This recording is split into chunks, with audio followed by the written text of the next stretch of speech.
Welcome to this episode in the Sabbatical 101 live coaching series, where I bring you behind the scenes of a real sabbatical strategy session with academics from across disciplines. These live coaching sessions give you insight into the questions and worries fellow academics have about their sabbaticals and the practical strategies and mindset shifts that go into planning a life-changing sabbatical. Whether you're dreaming of your first sabbatical or you're in the midst of planning one, I hope these candid conversations will help normalize concerns and challenges around sabbatical planning, provide you with some practical ways forward, and help you get inspired to make the most of your sabbatical. Welcome to Sabbatical 101. My name is Bethany Walensky, and I'm an associate professor at Michigan State University. I had a life-changing sabbatical, and I'm on a mission to help fellow academics do the same. This podcast is a resource for all things academic sabbaticals. Each episode will provide you with inspiration and insight into the sabbatical planning process, regardless of your institution, discipline, length of sabbatical, or where you plan to sabbatical. I'm so excited to have you along for the ride. My guest for this week's live coaching session is Kaitlin Clinnin. Kaitlin is an associate professor of writing and rhetoric in the English department at the University of Nevada, Las Vegas. Kaitlin's research focuses on trauma in writing programs and classrooms. As a multiple-time gun violence survivor, Kaitlin is particularly interested in how college educators, students, and institutions respond to and recover from campus shootings. Her current project is a monograph on the rhetoric of mass gun violence memorials in the United States. Kaitlin is currently on a year-long sabbatical. When we recorded this conversation in May, she was worried about how to structure her time during sabbatical in order to accomplish her goal to move her new book project forward. On the one hand, Kaitlin was concerned that if she worked too hard and set unrealistic expectations for the project, she'd burn herself out during sabbatical. On the other hand, she was anxious about reaching the end of her sabbatical, feeling like she didn't have enough to show for her time. As we talked through these concerns and others, there were two really interesting things that emerged. The first was that most of Kaitlin's sabbatical is not going to be spent writing. The book project is situated in a new discipline for Kaitlin and requires fieldwork. So we talked about how the sabbatical year is really about learning new literatures, methods, and writing genres. In other words, the sabbatical will set the stage for the writing that will follow, but Kaitlin realized that she needed to reset her expectations about what she's likely to produce during her sabbatical. The second thing that came up was related to the framing of the sabbatical. Kaitlin came to the call worried about all the ways her sabbatical might not live up to her expectations of her own productivity. What she came to realize during our conversation was that the sabbatical is actually not high stakes, and that reframing it as a unique opportunity to lean into a new field and research area shifted the way she was thinking about her sabbatical and how she's thinking about measuring its success. I hope you enjoy this candid conversation and that you find something in it that resonates with you and perhaps gives you a way forward for your own sabbatical planning. Hi, Kaitlin. Thanks so much for being on Sabbatical 101 today. Thank you for having me. So I'm really excited to dig in and hear more about your upcoming sabbatical. But before we do that, could you introduce yourself and tell our listeners a little bit more about where you are and what you study? Sure. So I'm Kaitlin Clinnin, and I'm an associate professor of English. I specialize in writing and rhetoric at the University of Nevada, Las Vegas. And I've been here since 2017. So my specialty has been writing program administration. I ran the first year writing program all when I was pre-tenure and then a few years into my promoted status. And so my research has really been on higher education pedagogy, specifically how we teach writing. But my more recent research has been on trauma specifically in writing classrooms and that writing instructors have experienced. Writing instructors in K through college contexts. I have experienced campus shootings or campus violence at every institution where I have learned or taught myself. And so that has kind of set the stage for my sabbatical project coming up, which is a monograph on the rhetoric of mass gun violence memorials in the United States. Unfortunately, so relevant, and it sounds like really hard work, but important work to be doing. Yes, and that's, part of the struggle thinking about a sabbatical is how I do this really emotional work at a time when I am going to be now more isolated by choice. Yeah. So maybe one of the questions that's coming up for you is just creating community or how you have a community while you're on sabbatical. That still allows you, I think what many people are looking for on their sabbatical is to get out of the day-to-day of the department, but how do you not become totally isolated at the same time? Exactly. Okay. And my final question before I ask you more about your sabbatical is our sabbaticals are never just about us and our research. They have implications for people in our ecosystem and particularly our immediate family. So would you mind just saying a little bit about who your people are during your sabbatical? Sure. So I have a very supportive, non-academic husband. And then we have a 5-year-old daughter who's going to be going into kindergarten in the fall. And we have an ornery old cat. Okay. How do you think the cat's going to feel about your sabbatical? Well, my husband works from home, so she will probably just be very confused as to why there are more people, double the people at home. Right. Invading her space, probably. Exactly. And then your daughter, did you say daughter? Mm-hmm. Will be having a big transition next year into kindergarten, right? Yes. I mean, she's been in school this past year, but that had been one of the considerations for as I was thinking about my sabbatical and applying for fellowships. It just was, what do we do when it comes to school for her at such a big moment and about school choice? And it was a complicating factor that never actually became a factor because I never got any of the fellowships that I applied for, unfortunately. But it just added a lot of stress to the planning. Okay, so as you think about your upcoming sabbatical, what would you say is your greatest desire for the sabbatical? Or if you had to complete this sentence, I'll know my sabbatical was a success because, what would you say? I want it to be sustainably productive, where I feel good about the work that I have accomplished. I don't want to feel like I have wasted this year because with the current state of everything, who knows, this might be the only time I get to have a sabbatical. I delayed taking a sabbatical after I was eligible.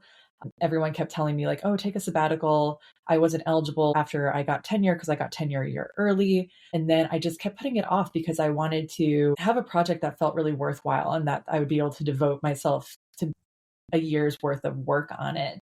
And so, whereas like a lot of my friends who took sabbatical immediately after getting tenure, I feel like they just used it as this really necessary, almost fallow period because they had to recover from the stress of tenure, had stepped down from an administrative appointment. And so just even stepping down from a full-time admin role into a typical faculty role had felt really rejuvenating and like it refreshed me for my research and allowed me to come up with this idea for a project that then was what I eventually wrote my sabbatical application for and what I'll be doing on sabbatical. But so because I don't feel like I need as much restoration, I really want to make good progress on this book. And that includes doing some field work, some road trips around the country and writing. Mm-hmm. But again, I don't want to do that in a way that it burns me out. And then I come back from sabbatical and I have another 6 years before I'm eligible again, and I'm already burnt out at the beginning of it. So I want to balance this. The work that I'm doing, I'm so motivated by and that I want to do. And I'm in that space right now, but then also not burning myself out in the process for it.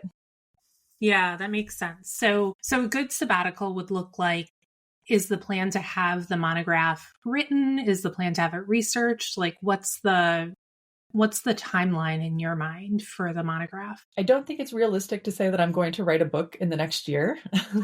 I'm in the humanities, so our publishing moves pretty slowly, and I have never written a book before. So I know that there's going to be a learning curve with that. And since I do have to conduct a lot of the research, archival research and site visits, so I'm trying to almost set intentionally lower expectations for myself because I could easily say, I'm going to write a first draft of this monograph and get a book proposal out. And that's probably just not realistic. So instead, I want to be able to conduct all of my field work and have all of this stuff. And then ideally write 3 chapters. Mm-hmm. Yeah. So it sounds like the sabbatical is about having the time and space to do the field work, conceptualize the book, write the first couple chapters. And so maybe you're on the way to writing the proposal that you would submit to publishers. Mm-hmm. Yes. And as you know, I mentioned I had applied for several fellowships. And so as part of that, I had to do a lot of the conceptual work for the book project. So I have a sense of what I want this to look like. It's not like I'm going in like, I'm going to write a book and I have no idea what the outline is right now. And so I am pretty specific about the field work that I need to do and the archival work that I need to do. But I also know that once I do that work, it's probably going to radically shift the book structure. Yeah, it's always an iterative process, right? And it should be, because it means that you're learning as you do the field work. Mm-hmm. Okay, so making progress on the book and not getting burned out in the process. So figuring out, you mentioned that this is your first book. So part of it is you have this amazing opportunity on sabbatical to work on this book, but there's a worry that you might go so hard that you're not burned out now. You might end up burned out by the end of the sabbatical, which seems counterintuitive and would not be a great place to be. Mm-hmm.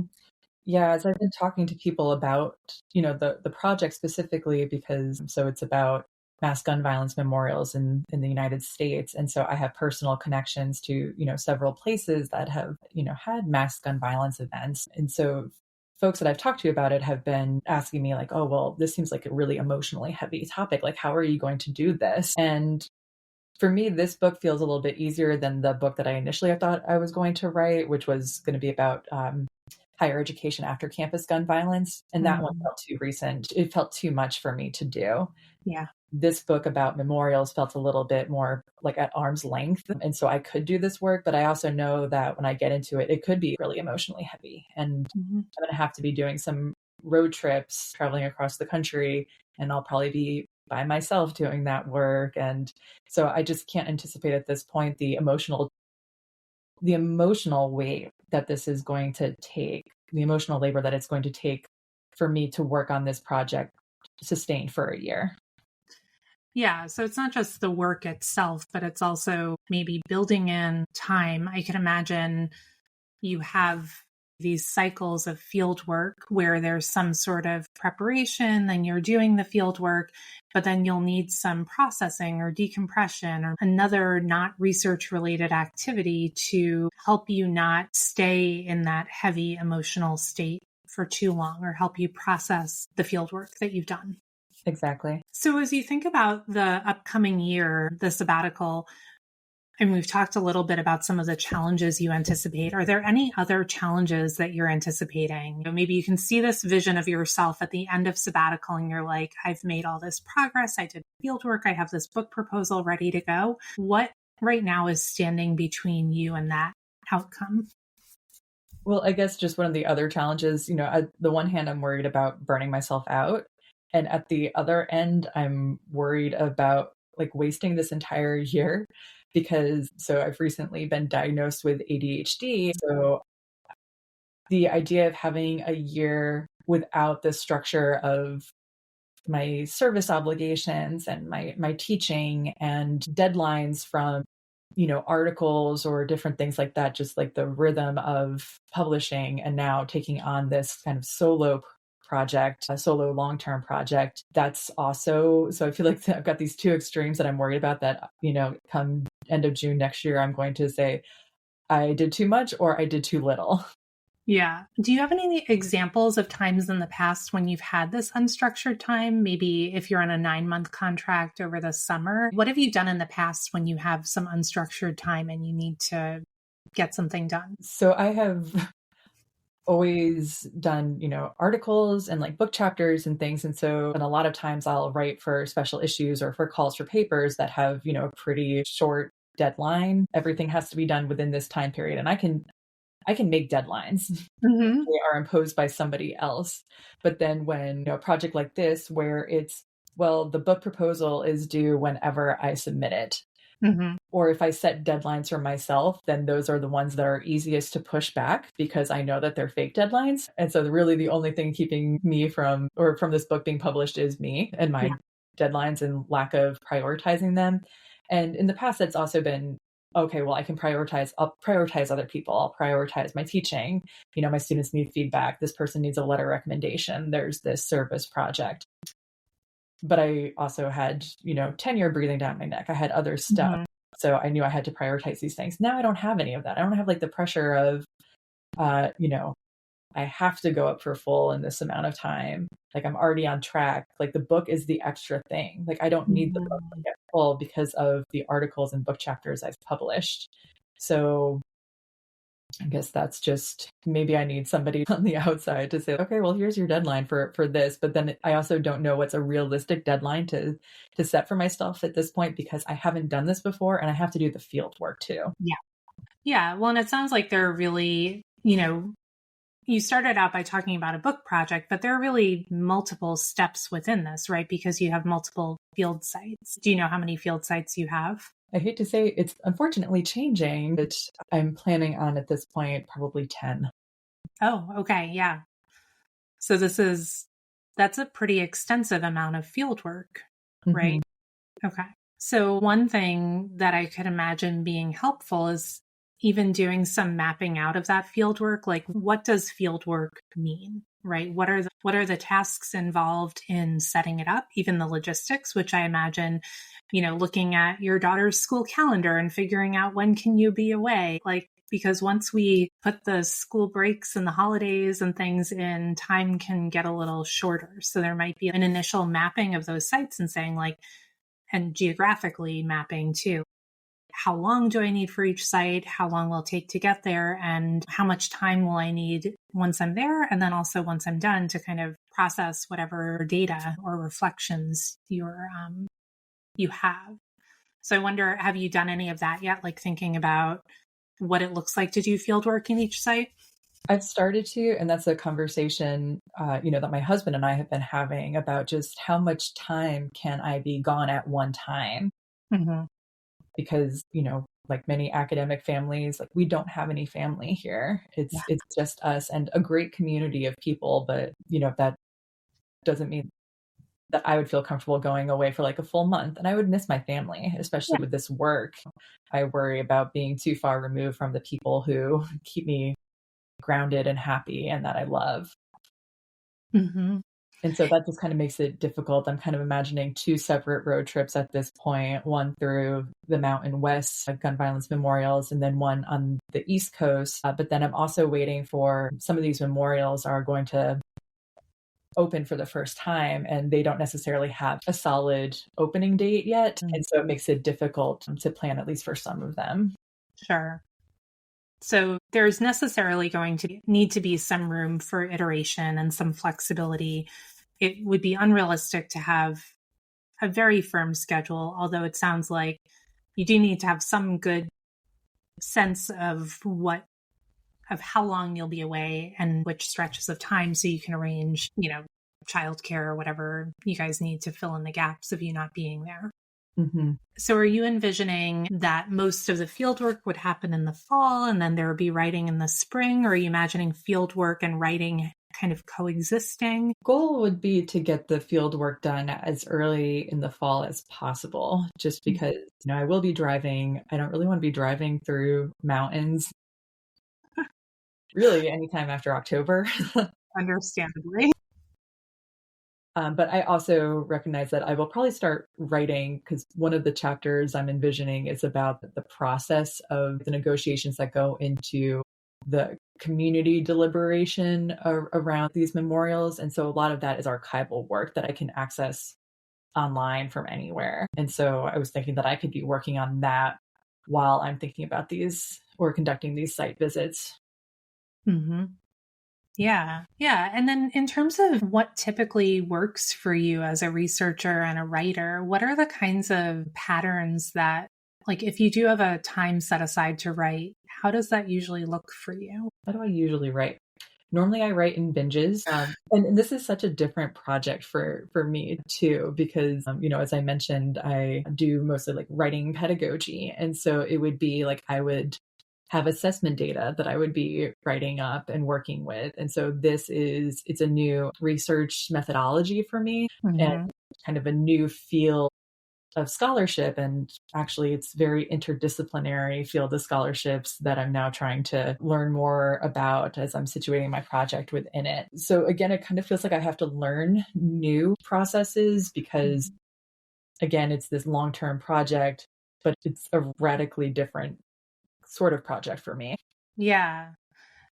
So there's also an element of learning new genres, new disciplines, right? So this is not I've done this before and I kind of know my process. So as I'm like visualizing your year, I'm seeing all of these elements play out. And I think you had said a few minutes ago that you were trying to keep low expectations and not in a negative way, but I think it sounds like you're worried about having overly high expectations. And then that can just feel very deflating if you're not living up to them. Yes, I think, like many academics, I am a type A perfectionist overachiever. And so having learned that about myself, it's just better to, reset whatever I think my expectations could be or what bar I could set for myself. Because again, I don't have like the pressure of time or a promotion, that requires this.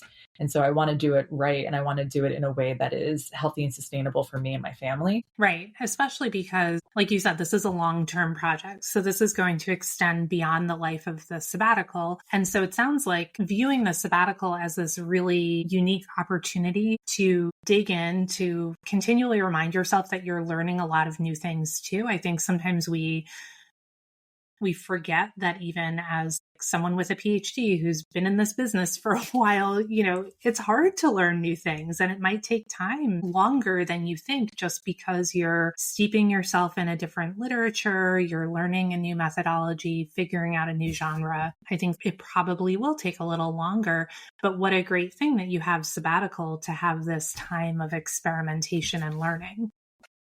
I think that's a great way to frame it and probably helpful for me that, I think I was feeling a lot of pressure that I need to be, halfway through the book manuscript at the end of this sabbatical to have something to show for it. But that a lot of what I'll have to be doing this sabbatical is building the foundation so that I'll be able to write the book later on.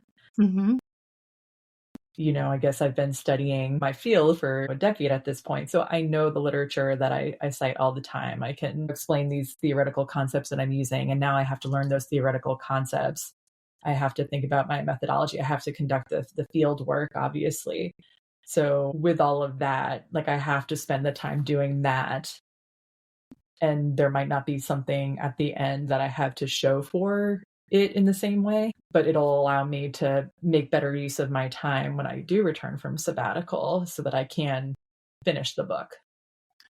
Yeah. So you might not have those 3 chapters, right? You might have field notes and memos, or, I'm making things up because I'm not quite sure what your research entails, but it could be that you've made a lot of progress intellectually in terms of your understanding and in terms of the field work, but you don't have the polished writing. I think there's a tendency with sabbaticals to feel like I have to have something to show for it and it has to be a published or written thing. But I also think there's a lot to be said for spending time thinking and reflecting and engaging with the field that, with this new discipline, right? I think so often we're so hard on ourselves, but what would you say to a doctoral student who is in the same situation? Because it's kind of like coming in as maybe your 3rd year doctoral student or something, or maybe even 2nd year. And sometimes my 1st and 2nd year students, they're like, should I be doing more? And I'm like, no, your job right now is to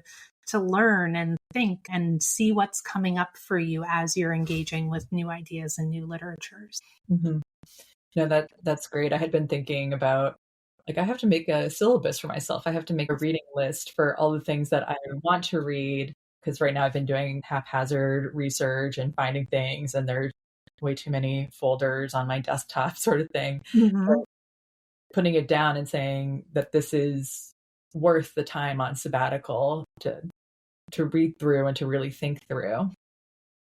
Yeah. And so I know that you said you don't feel like there's an urgent need for rest, but I can imagine this sort of resting light period, or where you're allowing yourself to just read and learn new things, which I think can be often when we're in our day-to-day lives as academics, I'm like, okay, let me read this really quickly so I can plug it into the lit review, right? I don't know, maybe you are, but I'm not reading in that kind of like, let me really try to deeply engage and learn this. And so that could be a rewarding thing to do on sabbatical.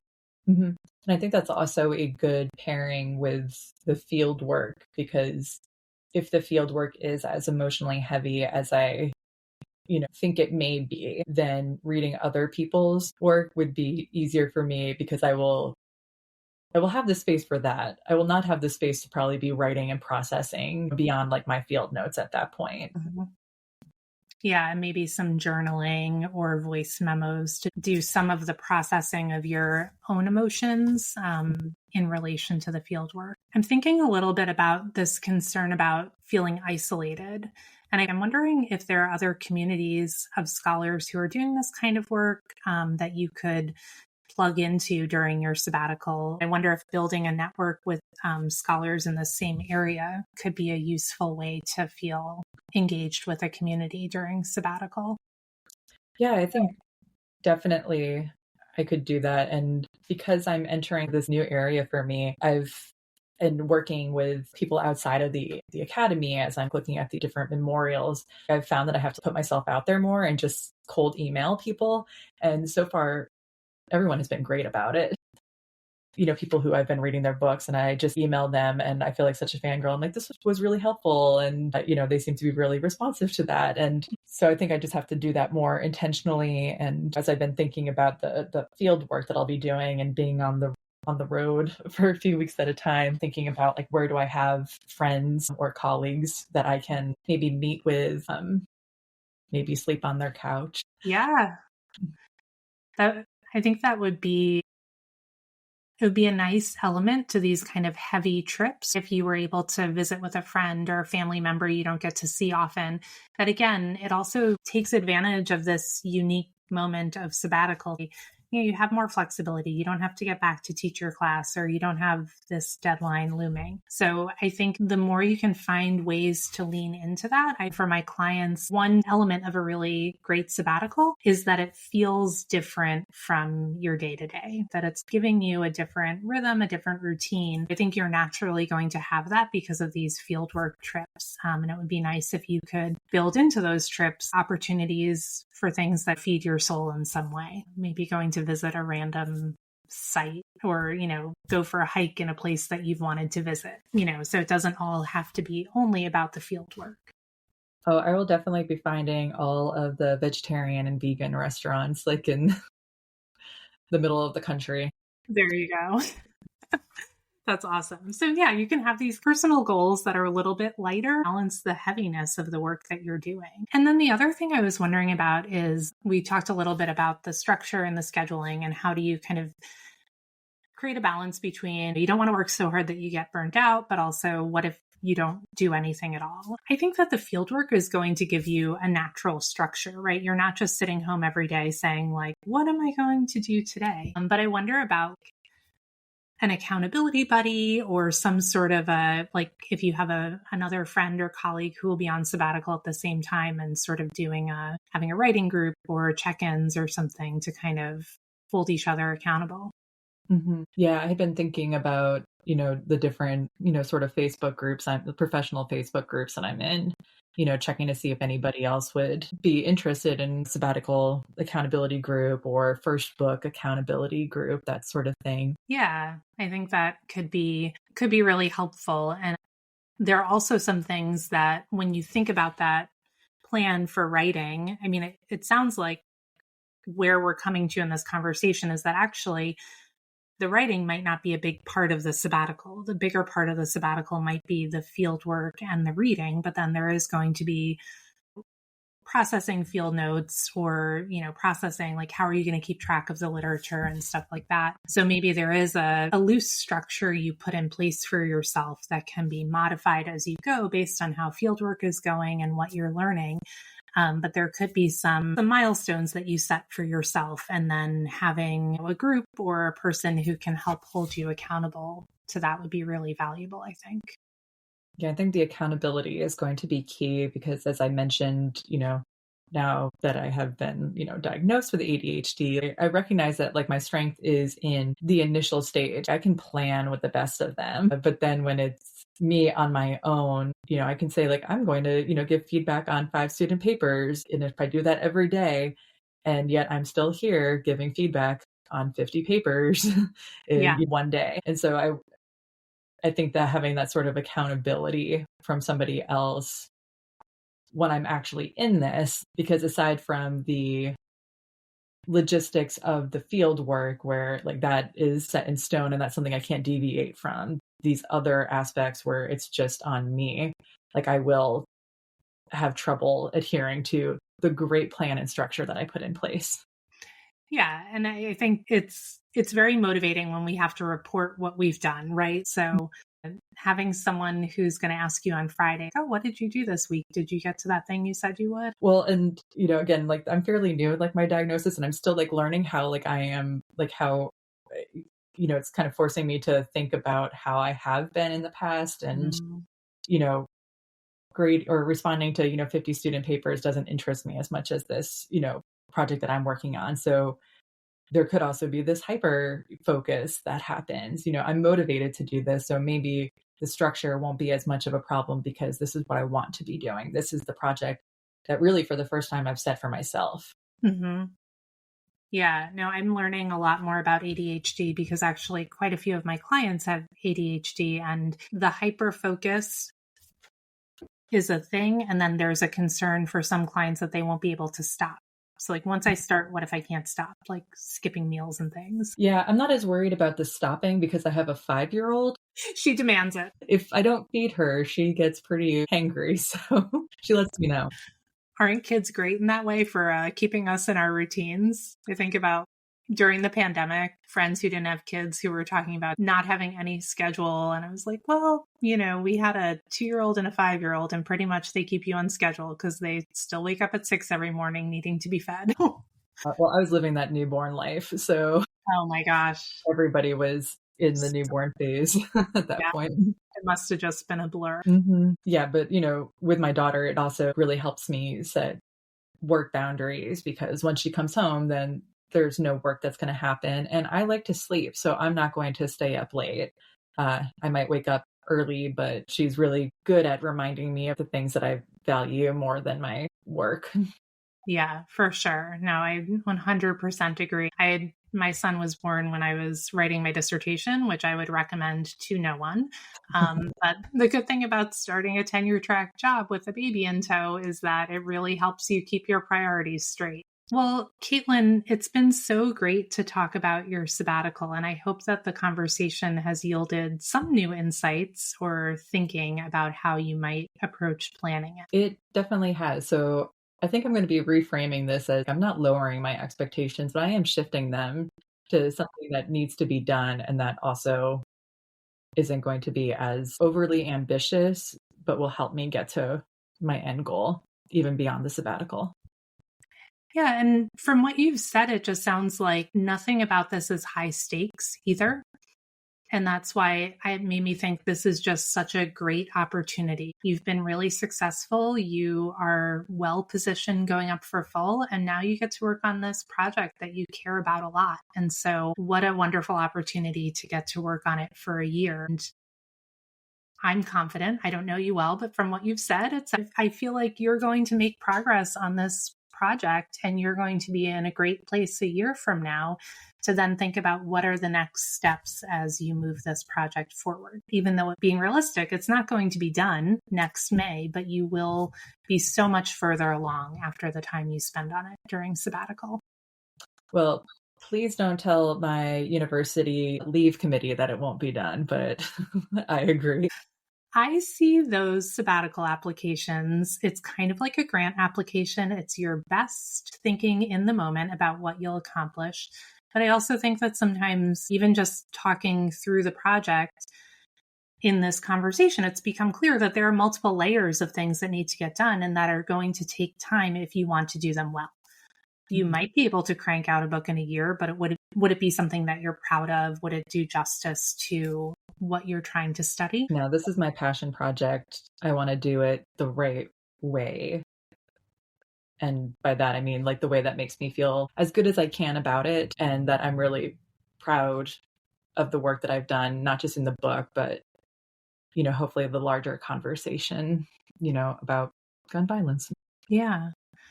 And I am sure that when you write your sabbatical report, you're in writing and rhetoric, so you'll be able to write it in such a way that really captures the work that you've done and the ways the work you have done over your sabbatical will be positioning you for the next step, right? And I think that's what universities care about. It's not as much about, did you do the actual exact thing you said you would, but is this moving your scholarship forward in productive ways? And it sounds like this project absolutely will.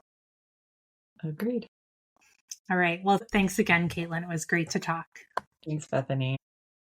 I hope you found this episode of Sabbatical 101 helpful and inspirational as you think about your own sabbatical. If you want to read more about sabbaticals or get even more support for planning your own life-changing sabbatical, head over to my website, www.bethanywolinsky.com, to read my blog and for more information about my sabbatical coaching program.